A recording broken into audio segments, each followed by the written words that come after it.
L'évolution des systèmes d'information aujourd'hui marque quelques points positifs, et notamment dans le cadre du maillage des territoires à la recherche d'experts médicaux. Et on peut prendre l'exemple du télé-AVC dans la région de Nord-Pas-de-Calais comme un partage d'expertise, partage de ressources, avec une capacité de prendre en charge des patients qui font des AVC, des accidents vasculaires cérébraux, pour lesquels on peut thromboliser, donc les soigner, sauver leur cerveau à distance, grâce à une mise en commun à travers la télémédecine, à travers les nouvelles technologies, la mise en commun d'expertise de neuroradiologues, de radiologues et de neurologues aussi, qui permettent de permettre aux urgentistes de thromboliser et donc de soigner les patients aux urgences, malgré les kilomètres qui séparent les centres de recours des urgences qui peuvent être un petit peu décalés, comme dans notre région, entre Lille, Armentières et Hasbrouck. Et donc, dans ce cadre-là, on peut soigner les vies. Et ça, c'est un vrai bonheur de voir l'intrusion des nouvelles technologies au service des patients. La coordination des différents acteurs est un vrai sujet. Ce sont des personnes qui n'avaient pas forcément l'habitude de se côtoyer, qui savaient échanger des informations, qui savaient échanger des courriers ou échanger éventuellement ou partager des patients. Mais aujourd'hui, on passe à un nouveau stade grâce au temps réel.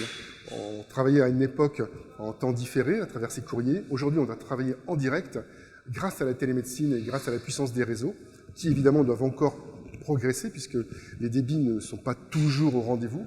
Mais cette médecine en direct, grâce à la télémédecine et grâce aux nouveaux outils, est vraiment un vrai progrès et permet vraiment d'accéder à cette nouvelle coordination qu'il faut apprendre à maîtriser puisque les médecins de Lille, par exemple, n'ont pas toujours eu l'habitude de travailler avec Armentières ou avec Hasbrouck dans les cas qui nous occupent.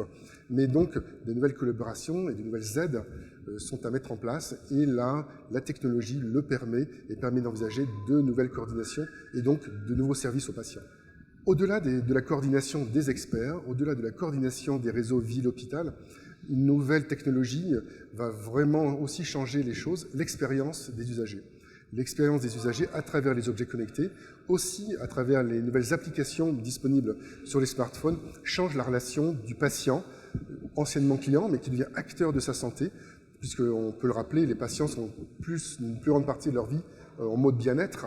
Et donc, ces nouveaux outils, ces nouveaux usages responsabilisent le patient client qui devient un acteur de sa santé à travers les nouveaux portails, à travers les nouveaux services. Et là aussi, un changement de comportement, un changement de métier des spécialistes de la santé va devoir s'opérer, là aussi, impacté et obligé par les nouvelles technologies et notamment tous ces objets connectés qui mesurent l'état de bien-être, qui mesurent la tension, qui mesurent le rythme cardiaque, qui mesurent le nombre de pas effectués pour les gens qui sont en réadaptation.